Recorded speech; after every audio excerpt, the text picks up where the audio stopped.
All right, good afternoon. I got the thumbs up from our director there. Welcome to another IACS seminar. My name is Pavlos Protopappas. I'm the Scientific Program Director of the Institute for Applied Computational Science. If you like the talks and you want to compliment, send an email to me. If you don't like the talks, the speakers or our executive director can take the hit for the Kathy. So today's lunch is nice sandwiches. I just want to say a few things, what is coming, and then I'll introduce Ray. So next week, we're having a little bit different talk. A company which is based in Boston called Quantopian. It's democratizing hedge funds. It's a very interesting company. You can submit your Python code, and they test it over, and then you can make money. So he will be talking next Friday. Delani McKenzie is the speaker. The week after, we don't have advertised a seminar, but there's a team of students that they went to Chile for 2 weeks during January, and they did all kind of cool data science things with astronomical data. They will present their results for only half an hour talk. We will have lunch. Is that confirmed? We will have lunch. That's the best part. Following that is Alan Asperguzik, chemistry professor here. He will be talking about billions and billions and billions of molecules and how computational approach to finding the right molecules for different things. And then we have three or four more talks. End of April, April 24th, one of the founders of OkCupid, Christian Ryder, will be giving a talk 24th of April. Our schedule is on the website. You can see it. Okay, so today is my pleasure to introduce Ray, or Luis Jones, as you can see there. Ray is actually one of the lecturers for IACS. He's co-teach CS207 last semester, and he will be teaching CS205 or CS207, one of the two or both. So he's one of our lecturers. Or everything. Maybe AM207, AM205, and anyway, he's one of the lecturers. So some of the students, you see him.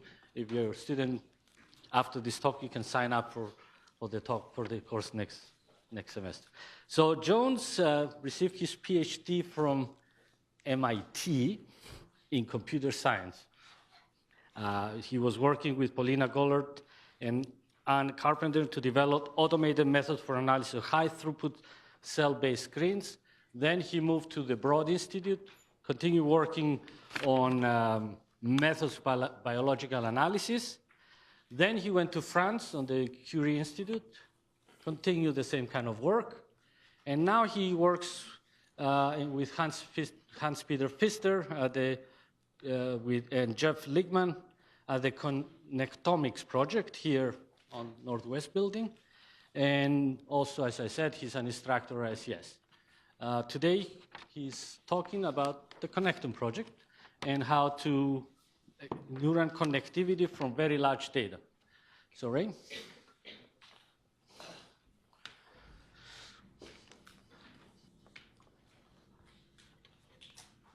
Thank you, Pavlos. So before I start, I need to acknowledge several people who have done most of the work that I'm going to talk about. I've contributed to some of it, but it's a large group of people that have worked on this project. Computationally, Seymour, Verena, Adi, who's here, are part of the Connectome software group. Daniel Hain, I should have listed here, but I missed him. And then Hans-Peter Pfister is our boss on the computational side. And then for data annotations and biology, these are the members of Jeff Lichtman's group who have provided data, annotations, and have helped in various ways to produce the data that I'm going to show and help to drive the development. So what is Connectomics? So it's basically, people ask me this, particularly my mother-in-law, so what do you do? And then it's basically the study of the nanostructure of brain tissue, of neural tissue within the brain. Or within the neural structure anywhere, where it connects to muscles. But primarily we look at the brain and the cortex, where the actual thinking happens. We look at the nanoscale, where individual neurons interact with each other, how they connect, what sort of structures we see within the brain. And it's also a really big data problem. A single data set, a single biological data set is on the order of 10 terabytes to, well, 10 terabytes is a little bit small for what we'd like to do biologically. We'd like to get up in the petabyte range for just one sample. And currently we capture image data at about 1 terabyte, I shouldn't say terabyte, 1 teravoxel per day, give or take, and we're trying to scale that up to something more reasonable. So at that point, you need basically 3 years to capture a petavoxel. We're trying to get that down to about a month so that we can capture basically a sample a month. Well, we in the sense of the biological team. And then I'm going to talk about the different stages of the analysis that we do and how we use this data. Each of those could be an hour talk easily. So this is a fairly high-level talk, which means it's also going to be somewhat short on, it could be somewhat short on slides. Please ask questions at any point. It'll make it, then I'll know what, rather than put in the details that might bore you, I'll put in the details that you actually want to know about as we go along. So neurons are what we look at. Neurons are very interesting cells. In general, what you've got is you've got axons carrying the output of the cell. A neuron will have some axons coming from various cells, maybe 1,000 different cells. They have a synapse, which is basically the junction between neurons, the connection, hooking onto the dendrites of the cell, which are fairly near the cell body. When enough dendrites receive an electrical signal from their incoming axons, it'll fire. And a pulse, electrical pulse will go out the axon of that cell, or one of the axons of the cell, which will then has synapse and junctions to other axons, or sorry, other dendrites, to the other cells, and you chain together. So the connections are both nonlinear and also can be excitatory or inhibitory. So you get a lot of nonlinearities in each individual cell. And that's how somehow computation happens within the brain. Within the human brain, there are around 20 billion cells or so, each with about somewhere between 1,000 and 10 to 15,000 connections. Roughly 7,000 connections each. So that comes out to about 10 to the 8th synapses, so connections within a cubic millimeter, and about a little over 1/10 of a quadrillion connections in the entire brain. The other thing that's very interesting to me is that all of the actual computation in the brain happens on the cortex, on the outer surface. The outer surface of the brain is only about, if you unfold it, is only about so big, and only about 1 to 2 millimeters thick. That's all the gray matter in the brain. The white matter is basically long-range connections. It's myelinated. It's white because it's got myelinated axon. Myelin is basically an insulator, fatty insulator that helps the connection, helps the axons carry the electrical signal faster and farther. And so it's just like the telephone network within the brain. So that's what we're studying. Why? So the brain is really interesting. Neurons are really interesting. We don't know a lot about them. We don't know, for example, how do we learn? We start off with some number of connections in our brain that just develop as the human body develops. Do we learn by adding new connections? Do we learn by strengthening existing connections? Do we learn by pruning connections? There are deep arguments here in different camps who have said, oh, we do this, we do that. No one knows. We don't have the hard data to really say. And along with that, how do our brains on the lowest level change as we age? What sort of neural structures modify as we get older? And then along with that, how do we actually compute? The brain can do amazing things, deep and complex computations, visual understanding. We've basically solved the hard AI problem. But how? At the lowest level, how do we compute? We understand some things actually about how the visual cortex works to recognize individual objects in terms of finding edges, finding curves, stitching those together to identify objects. But we don't know beyond that. We don't know how other computations in the brain take place. Do we have a certain set of motifs or patterns that repeat in various computation centers of the brain to solve a particular task? Or is it just a random hodgepodge for each individual person that, however we learn, has solved the problem but doesn't have a repeatable structure that we can find between different organisms, between different people? None of this is known. And we're hoping to find and acquire the data that allows us to answer that. So how do we do this? So we take small samples, cubic millimeters. We osmocate them. This is my favorite word of the day. Basically means dump osmium on. We infiltrate them with osmium so that they image better, and then embed them in plastic. PBS or something, just something that's hard enough to hold shape, but not too hard that we can't. Then cut them very thinly with basically the world's tiniest deli slicer, or most accurate deli slicer. We shave off little 20 nanometer sections, take them up on carbon tape, and then image them in an electron microscope at about 4 nanometer pixels. If you take those numbers, the 20 nanometers, the 4 nanometers, and stick and see how many of those are in a cubic millimeter, it comes out about 2 petabytes per cubic millimeter of data, or per cubic millimeter of sample. We then take those images, those individual serial sections, align them. We identify the 2D cellular membranes in the images. We identify synapses in 2D or 3D. And then link up everything in 3D to get the individual structures of individual neurons and where they connect. And then we have a proofreading step, which is quite intense. Annotation, so that we understand what's going on, which is semi-automatic, but also takes human input. And then there's analysis and visualization, which we've built some tools for, but it's primarily the domain of the biologists. So this is just that process shown visually. That's a mouse brain. It's about 1 cubic centimeter in volume. The cortex is smaller because it has the same sort of structure. So we still need maybe 20 to 50 cubic millimeters to sample the entire outer surface of the brain. We cut it and take it up on carbon tape. We get the images, register them to bring them in line, annotation and identification of structures, and then finally we get the neuronal processes and go downstream for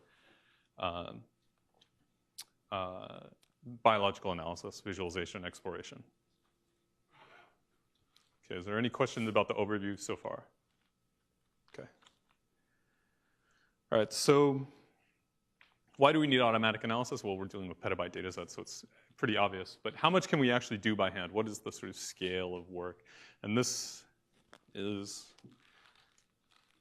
my favorite video of this data. So the cylinder there was hand annotated by a couple of postdocs working for basically 6 months solid on this. The entire cylinder is, I think, 15 microns across. It shows a single red axon, and then all the cells that are within a certain volume. You can see the structure of the axon is a long tube with various processes off. Each one of those little boutons that comes off has a very tiny spine neck, or spine that comes off. And then at the end, there's a synapse. So every one of those is a connection to another neuron. And this is just a very small piece. There's this section of axon that you can see is something like 1/100th of the length of the actual axon. The actual cell body for this axon is very far away in that direction. Oh, so the expansion there is just showing you the complexity of the individual objects within there. They went through and they took this cylinder and hand annotated every structure within the volume to just within that region to identify everything that it connected to, everything that was in there. They've also done some they did some other tracing, just finding every cell along a large stretch of the neuron and traced them back, but not with the dense annotation. But to do what we want to accomplish is a dense annotation of the entire volume. So this is a very small subvolume of the sort of data that we're dealing with. And it shows just the sort of complexity of objects within there. And also, given the number of synapses that you see in just this very small subvolume, the number of synapses and connections that we're going to have to deal with. So, are the colors? The colors are just. They're pretty. So ideally, you could have like a color for every other brain cell, but then you'd have way too many colors. Yeah, pretty much. The colors are just assigned randomly. No, sorry, this one. There are two versions of this video. Let me see. It might look different on my screen. Yeah, it's the projector. It looks like there are only a few colors. It's actually randomly colored. We have another version where they're colored by type, because there are a few different types in there. There are some glial cells, which are basically the support, as far as we know, the support structure of the brain, and a few other things in there as well. But our goal, yes, is exactly that, actually, to assign an individual part of our goal is to assign an individual label to every voxel according to which neuron it's part of. We then also have to identify that's sort of the structural problem. Identify all the cells and what they're shaped like. The next problem, or the problem in conjunction with that, is to identify all the synapses where they connect. They're both pretty hard. So I guess I'm a little confused about what is the density of sort of cells within the big volume, and when the cylinder expands.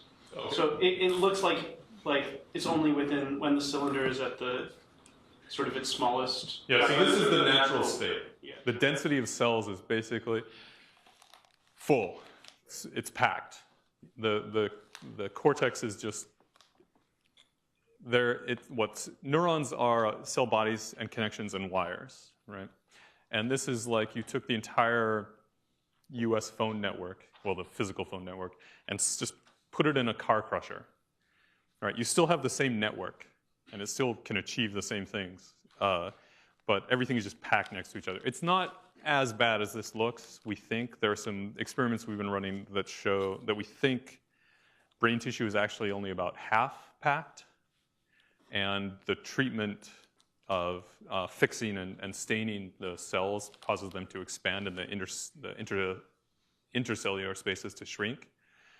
And we think we can not undo that, but prevent that from happening, which makes our task easier and also shows the brain in a slightly more natural state. You said there's 7,000 connections per cell. Does a cell ever connect to the same other cell? Yes, multiple times. There are, in fact, so we just submitted the first paper to come from this data set. And they're going back to that fundamental questions about neural biology that we don't know how to answer. There's an argument that proximity is sufficient to predict connectivity in the brain. This is called Peter's rule. And that was sort of the default based on what they were able to look at, how they could look at individual cells under a microscope. It turns out that's probably not the case. Cells can be proximal and not link. But if they do link, they probably link more than once, or there's a better chance that they link more than once. So we're starting to already sort of expand and overturn what we knew before, or what we approximated before. But there are a couple other axons or dendrites that came through here that there's a really strong affinity. It's not shown in here, but there's a strong affinity between those to link to each other. There's also inhibitory effects. So if this axon links to a cell, it might have multiple connections, but other nearby axons will be less likely then to link to that downstream cell, that downstream neuron. Quick question. So when you're deciding on the point where you're going to take the sample from a particular region, is there like a particular rule or just purely random?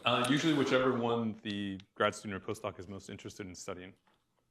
Good choices so far have been the visual cortex, or common choices. Visual cortex, because it is highly patterned. There's been a lot of study on what the individual cells are in there. There are 10, roughly, types of cells in the visual cortex, and we know basically what each one does. And there's also a highly repeatable, there are definite motifs there in terms of how they connect to each other. We can tell that there's a sort of high-level motif. We can say, okay, these cells connect to these over multiple spaces. It's not it's not periodic or tiled, but it is definitely repeating across the entire visual cortex, which makes sense, just how your visual field processes multiple things together. That's one of the main ones, and then it comes down to what we're sort of mostly going after places where we know a fair amount already to build on. I don't understand the biology much beyond that. So, as I said, this is the world's tiniest deli slice. Well, it's not tiny itself, but it cuts really fine deli meat. The sample is up there, the specimen, tiny yellow dot, and it moves on a microtome arm past a diamond knife and advances 20 nanometers each slice. And then, is there a laser pointer? Okay, nice. Old school. So here's the sample, and this swings up and down just like this, and then moves forward a little bit each time. It slices off right there, and then this is a water bath. And so the samples float across, and over here at one edge of the water is the tape. There's carbon tape here, going up and around and back to here. There's another layer that gets put over the top of it. So it floats across the water bath, gets picked up onto the tape, and then fixed on the tape somehow. And then the individual tape is cut up into strips and put on a silicon wafer, and then the silicon wafer is put into the microscope. Usually you get, I don't know, how many slices per wafer? 300. 300? So you get about 300 slices per wafer in these little strips, and then there's a mapping process, and the electron microscope images the whole thing. And then after that, they've got the images, they hand them off to us. The pipeline that we've been working on for analysis is called ROANA, Rho for density, dense automatic neural annotation. It basically goes through, there's the alignment phase, then we identify cellular membranes, or the exterior cellular membranes. Segmentation, where we, just in 2D, identify individual objects, or well, sub-pieces of objects within 2D. Then we agglomerate those into 3D structures, and then find synapses within those structures to link them up, and then finally there's proofreading, annotation, visualization, etc. So if one slice goes wrong, Oh, there's never the case that only one slice goes wrong. but if it does, do you have to start over, new mouse, chop him again? So that comes in quite nicely here, actually. Slicing things, so biology, generally it sucks. Things go wrong. You slice and it folds, or you slice, it goes on the water bath, forms a little raft of multiple slices, turns around and gets taken up in the wrong order. And it all happens automatically, so by the time you get the data, you have to deal with it. We just try and work around it. We go for very robust methods, and we also look for ones where when we discover a problem, we can go back and adjust if we solve the entire analysis. We can go back and just fix a small part. We also look for detections. So when we're doing alignment, for example, it has to look at individual slices next to each other. If we see what looks like a swap or a translocation event or something, then we can at least detect that, and hopefully at some point we'll be able to automatically adjust it. But we also try to make sure that our methods work around it. We just assume there will be bad slices. The other thing that happens is when you're cutting these, there will be cracks, there'll be folds, and it's a 20 nanometer thick. When we're talking in terms of scale, you've got 20 nanometers versus a meter squared, or a meter on the, oh, sorry, meter. A millimeter, yeah, big mouse. A millimeter versus 20 nanometers, so it's very thin. So it's very easy for it to fold. It's amazing that it works at all. And you can see some of that effect here, actually. Right here, it's a little bit tricky, but this is knife chatter. As the blade comes along and gets older, it starts to scratch, and they have to replace the blade or polish it.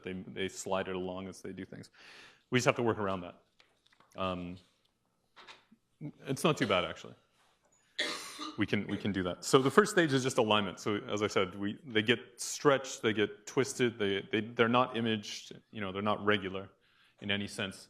And so what we do is we're using an algorithm, well, some software written by Saalfeld, who works at Gianelli Farms for aligning fairly small volumes on fruit fly brains, which you just section the whole fruit fly. And basically what you do is you take the images that you have in whatever order and you form links between each image and some number of neighbors out. And you link them up by feature comparison initially. And then you do a more dense sort of correspondence between them and put a spring mesh on each image, and then these yellow are places in different images that matched up from a template match. And then you just optimize, you set these springs have a rest length that that's positive to keep the image from just squishing down to nothing. And these ones, all the yellow ones, want to be 0. They want to take that point in image 1 and move them to image 2. And so you build that mesh within images and across images to each of some number of neighbors out. And then you just solve this big relaxation problem.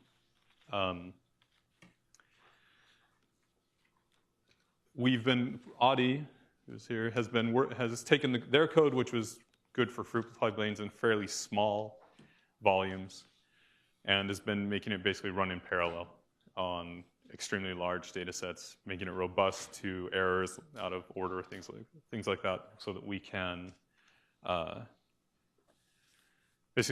align petavoxels of image data, hopefully soon. It's been tricky, and this is one of the places that we had to add a lot of robustness, because their data sets, I think, came from another method of capturing these data sets is instead of slicing, you just burn off the front with an electron microscope and then just image that front face, and then burn off that one and do the next. For various reasons, we can't use that, but you don't have to worry about out-of-order imaging there. You always get it in the right order, and the distortion is less. They're fairly aligned, whereas we have this slicing, which all kinds of distortions. We can have out-of-order, drop slices, things like that. So we have to be more robust than their code. Anyway, once we do that and we solve that, we re-render it as a aligned volume. And then to be able to deal with petavoxels, we can't deal with the entire data set on a single machine, so we dice it down to smaller pieces, typically on the order of half a K by 30 to 60 slices. We choose the size of these blocks basically to make it possible to do everything else that we need to, all the other jobs that we need to do. We aim for about an hour on a single CPU. This is driven more by Odyssey's requirements, the distributed computing environment here, or the cluster computing environment. If you stay under an hour, then you can use you can use a faster queue and get more processing.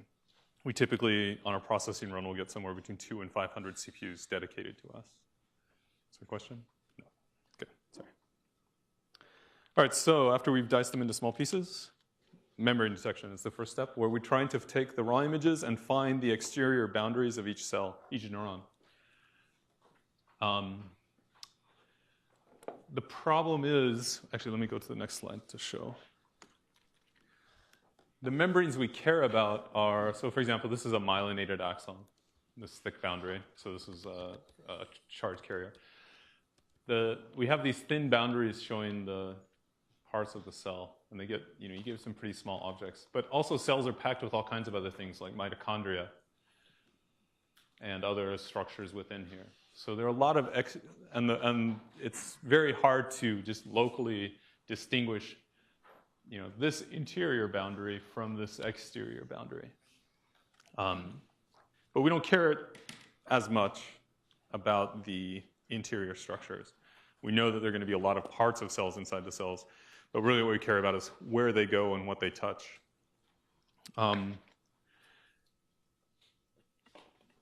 So what we do is we're using deep convolutional neural networks as our primary workhorse for identifying the membranes. This is one of the more successful neural networks for vision, for identifying objects in vision. And it basically is just a large multidimensional filter bank. We start with some 49 by 49 image patch, and convolve it with a large number of filters, fairly small ones, usually 5 by 5 or something like that, but a large stack of them, 64 or more. Do some nonlinear operations to get the next input, and then convolve those again with some small filters. They're actually not too complex, the convolutional neural networks. There are a lot of papers on them that they're not totally transparent, but once you understand them, they're not actually that hard. They're just a big nonlinear filter bank. But they work really well, is the main thing. We can get down to around 5% of the pixels classified correctly, which is enough with some extra filtering to get fairly good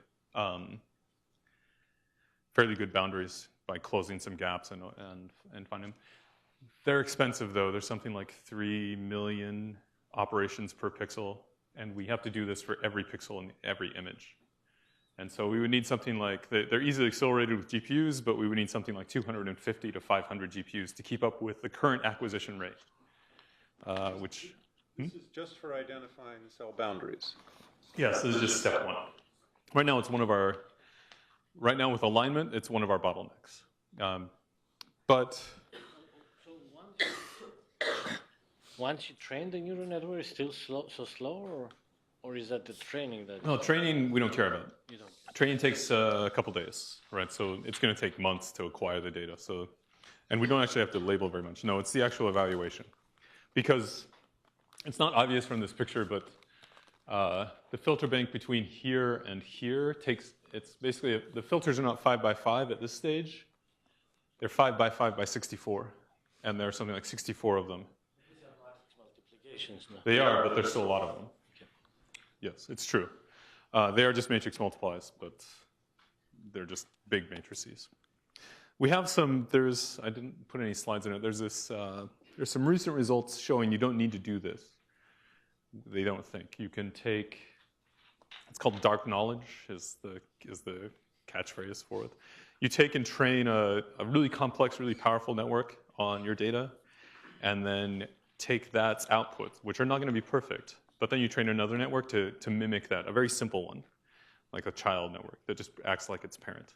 And it can get almost as good for a much lower computational cost. So we're looking at that, and hopefully we'll be able to cut this out from our thing. Oh, sorry. Who produces those labels, and what exactly is the nature of the labels? Oh, the labels are probabilities of being a membrane. Let me go back a slide. It's actually shown inverted, or not a membrane in this image. So this is the output this is the input, this is the output. Dark means it thinks it's a membrane. We're going to take this and dice it up into pieces in the next step, and then hook those pieces together. But we're basically trying to find, so you can see it does, in a lot of cases, it does a really good job. So you see this cell right here? It's got a mitochondria inside, it's got some other junk inside, and also right next to it. And it finds it basically perfectly right here. Finds the exterior boundary, ignores all the junk inside, which is exactly what we want. We just want the exterior membranes of the cells and nothing inside. We don't care about these things. We don't care about that sort of thing. So you can see some of it sneaks through, but it's not too bad. Right, but so someone has to come in and manually label the supervised set. Yep, I'll show you. Luckily, we can do that really sparsely. So you can't, well, here. The whole training set is this. And we use a trick where, so this is just green means boundary, red means not boundary. And so we start off just labeling a few examples. And with a biologist, someone who is good at it, we then train a network on that input and classify the images and then ask them to fix the errors that it made. We use a faster network for that part, or a faster classifier for that. This sort of iterative feedback training is extremely effective. You quickly concentrate on you quickly get training examples that are concentrated around the difficult cases after just 2 or 3 iterations. And so they don't have to, it'll take a few hours. And then you have a data set that's really tuned towards difficult cases, has enough other cases in there to keep it well balanced. But That's really all it takes. And given that it's going to take months to collect the data, they could spend easily a day or two doing this to do a good job. The other thing is we have to space these out throughout the data set just in case there are qualitative differences that happen along the way. So it might be necessary to add to it later, but it's not that costly. So we don't have to do a very dense labeling. So after that, we take an image like, we take an image like that on the right, and now we need to dice it up and find the individual objects. And we do that in 2 stages. So first, we over-segment, usually using watershed or something like that. We just cut it into way too many pieces. The idea being that every true boundary is in there. Basically, we want to be inclusive. And then we use an algorithm from another group that came out not too long ago called GALA, graph-based agglomeration, or active learning of agglomeration. And basically, you give it some training data. You have something that produces edge probabilities, like you have some input, some edge probability. You dice it up, and then you hand label this initially to give it a training set, and it learns all the rules for what to join to what, based on original texture features or the shape of the objects, things like this. And we do exactly the same thing. We go through and we label a few boundaries that need to be removed versus ones that should stay. And we just agglomerate in 2D and 3D using, it's basically just a priority search. What is you have a little classifier based on shape of these objects or their intensities, things like that. It says, what is the most likely boundary to be merged? Merges that, recomputes the features, and continues from there. And it works quite well. It's not very computationally intensive except for the feature computation, but that's something that can be done in parallel fairly easily. After that, remember back at the beginning, we diced up into little pieces. Now we have to stick them back together. And that's basically an edge matching problem. When we diced it up, we don't keep any overlap. Now we've got various labeled cubes that have neighbors that we need to merge. And we just do that with a sort of stable marriage problem based on overlap with some thresholds. Basically, if on 2 sides of the boundary there are 2 different labels, if they overlap a significant amount, and if A overlaps B more than anything else, and B overlaps A more than anything else, those are merged. The stable marriage solution. This talk is not about that. Okay. And then we do that on the neighbors around that, and the neighbors in 3D, and eventually get to something finished. So some results. This is the ISBE dataset. ISBE just is, there was a contest run on this. It's a reasonably large dataset. There's probably not a lot that you could learn from it biologically. It's about 6 by 6 by 30 nanometers in space, or sorry, the voxels. It's 1K by 1K images and 100 slices, and so about 100 million voxels. Takes us about, this one we can run through the cluster in about 3 hours, give or take. Could be as low as 1 hour if things go well. And we get this sort of result, and this is what it looks like in 3D. So these are all the objects that joined up enough to make 100 sections. So as you saw before in the spinning cylinder, it looks like we've only captured about half of the actual objects here. This is a fairly old result. We're doing much better now.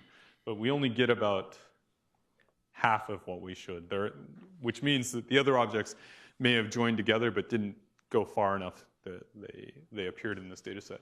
Is that just 100, basically 100 slices in one dimension? I mean, are you biased against things that, might just be within one plane, but... They could also go, well, in any direction. So anything with basically a set diameter of 100 should be here. Maybe you're right. I might have this from a different set, or the number might be wrong. This is a typical result, though. Our density is only about half. And the thing is, we expect everything should go from one edge to the other. There shouldn't be anything that drops out. The sort of nicer objects that came out, these are 7. So this one must have been out of 1,000 from a larger data set. these are the things that we think we're doing a reasonably good job at, because we have 700 of, they march across 700 slices of 1,000 or something. You can see one, this is the cell body of one of the neurons. And you can see that we capture, can I pause this? I can't pause this. We were really impressed with this result when it first came out because we captured a few, you can see little spikes, maybe 5 or so off some of these. Those are those little spikes, spines off the axon. So the fact that we captured half dozen each was impressive to us because they're really small and really difficult to capture. We need to get better at this. Part of that's going to be driven by synapse detection and sort of working backwards. But they're really, really hard to identify, so it's unfortunate. All right, after this, after we've labeled the individual objects, we hand it off to the biologists or teams of volunteers to do proofreading. We started with a desktop version, which allowed us to go through and label and adjust the individual objects and to explore what they look like. But then more recently, I've done a web-based annotation and proofreading tool where multiple users can go in at once, work on a volume, identify problems, link up objects, separate them collaboratively. We have basically armies of high school students who are willing to volunteer to work at Harvard for a recommendation letter to Harvard, like some sort of tail-eating experiment. So we just need, but they can't install anything on their PCs in their high school because of security concerns. IT people in high schools tend to be really touchy about that for some reason. But we have now this web-based tool which is just connect up to a central server. You don't need anything installed. Gives a nice 3D viewer. And so we're hoping to really start to leverage that soon and get hundreds of students basically going in and helping to fix these up. They also get really competitive. They want to know what other schools have done, how many neurons they've labeled. We're happy to let them feed off of that. Their competitiveness. All right, so finally, the future, dataset growth. So this is the ISB dataset, which I talked about before, for testing purposes. This is sort of the smallest volume you can get something useful out of, we think, biologically. About 5K by 5K slices and 1,000 of them or so. So 30,000 cubic microns in volume, and 275 of that original sort of hour of compute time on the cluster, taking 200 to 500 CPUs, and 27 billion voxels.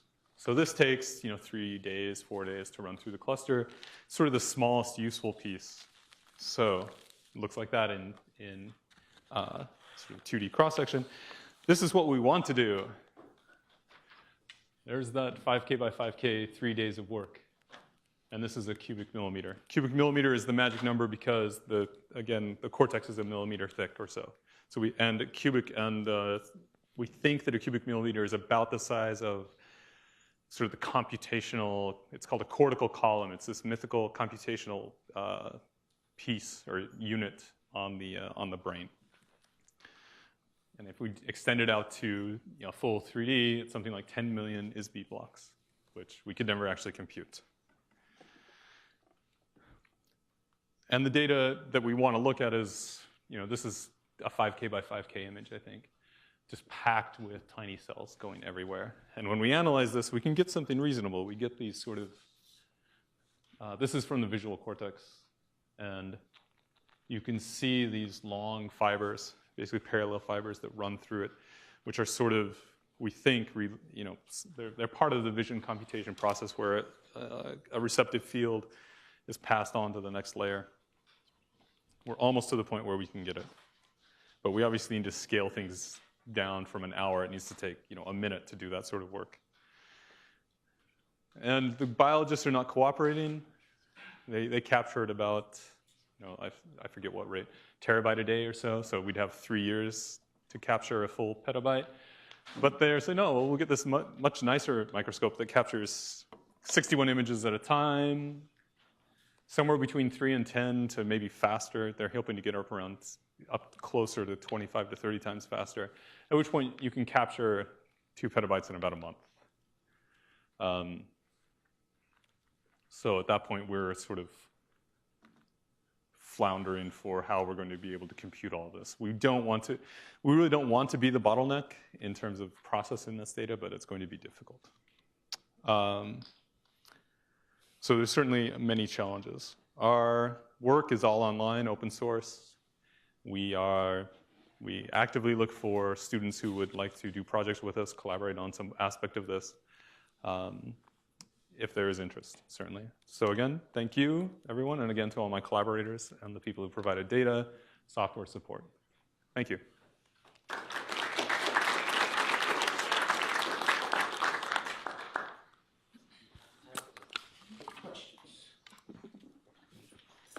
I was, I don't know, playing this game called iWire.org. Are you know anything about them, and are you at all related with those guys? It seems like we're just doing that Yeah, mapping. iWire. So they did the same sort of harnessing of crowdsourcing for proofreading. They took a slightly different approach, which was to do this over segmentation and then just have the users merge the objects. They're defunct now, I think. I think Sebastian Sung has left MIT where that was going on. They got some very interesting results that way. We are friends with them, basically. We have people we don't collaborate closely, but they're friends of friends. We're trying to achieve the same sort of thing with a sort of finer scale of proofreading and annotation with the Dojo work. Is that Dojo available publicly, or does it have to All be of our stuff is just, if you go to roano.org, the source code is there. Yeah. Yes, I like to. It seems the approach is really truly data-driven. You don't have much model-driven input. Sorry. Do you use any kind of models to help you to do the?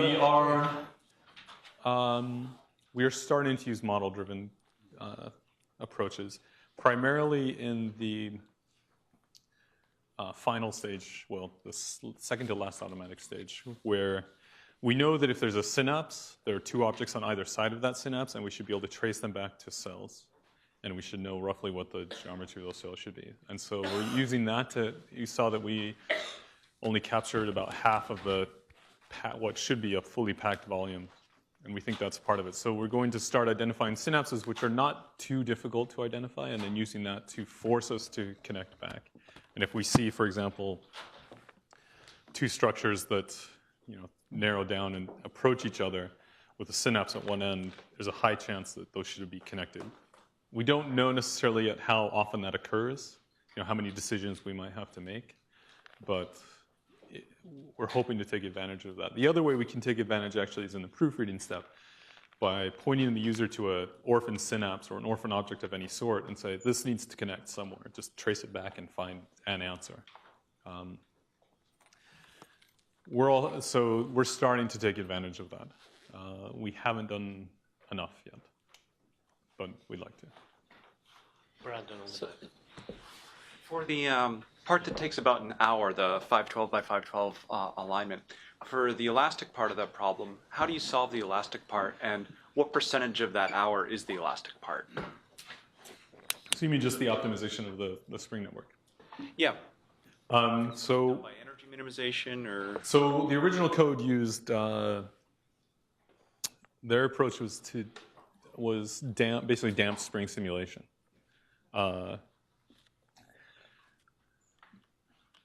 Well, there were a couple. Then also one just that moving every point to its minimum energy surface independently.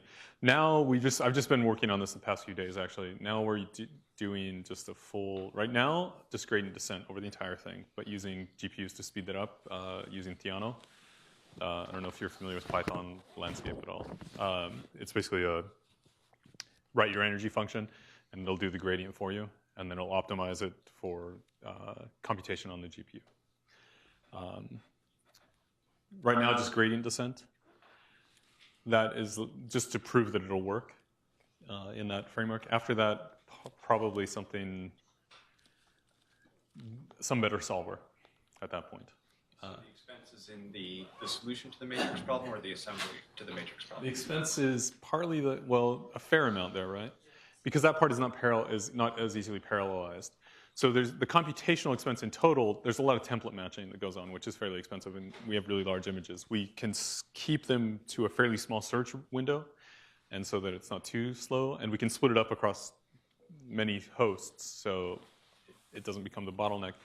But then it's something like right now for 300 slices, 1,000 slices, 13 hours to solve. What? The optimization? The optimization. Optimization is 12 hours for 1,600 slices of 30K by 50K. So 30K by 50K, 1,200 slices, 13 hours. But I think it can go a lot faster because the images are that large, but the samples, the actual string network is 200, or it's way undersampled. So we can solve. I know we can solve it faster. We just need to. The old code's in Java, and the solver's written in not using any optimized libraries. So we just need to do that. How do you plan to analyze the final output? There are two ways that it's being analyzed, just based on what we already have. One is they identify a cell that they know something about, like a pyramidal cell in the visual cortex or something like this, and they just look at a few examples. They basically, the biologist or who's really interested in the data will identify a few cells and trace them and validate those cells individually and maybe the cells they connect to, at least enough to say what they are, and start to look for connection motifs between them. They can They can go in and identify things like inhibitory and excitatory connections. Look for, this A connects to B, B connects to C. There's there's a delay loop there with some excitation inhibition for turning, a brightness to a spike. So that's one way, is they just drill into individual cells. And then we're just trying with the automatic analysis to give them a starting point to get as close to accurate as possible, and then they can fix it up as they need to. The other way is that we try to get to 99 point something accurate and do error bounds and statistics on the full volume. We'd like to say, okay, we can identify these cells by their geometry or something like that. We can characterize them and say that they link to these other ones with some probability, and we're probably within this amount of accuracy, and say whether or not that's correct. So that's our goal. So I was completely knowing absolutely nothing about the biology behind this.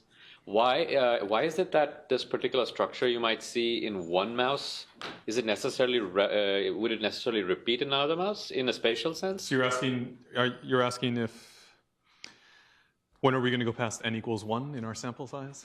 Yeah, but is there any point of doing? Well, we don't know. That's one of the things is we don't know. So certainly it's the case with the visual cortex. Yes, there are structures that we see in the visual cortex and cells that do particular things chained together. Brightness, things that trigger based on edges, based on previous intent. This cell looks for something bright. This cell looks for something dark. You get a bunch of them feeding together, and you find an edge. So does that extend to other parts of the brain? We don't know. Are there motifs at the bottom that are used for auditory processing, where it's a time, you've got some sort of delay, obviously, and you must have delay loops in the processing. Are those structures universal, limited to humans, mammals?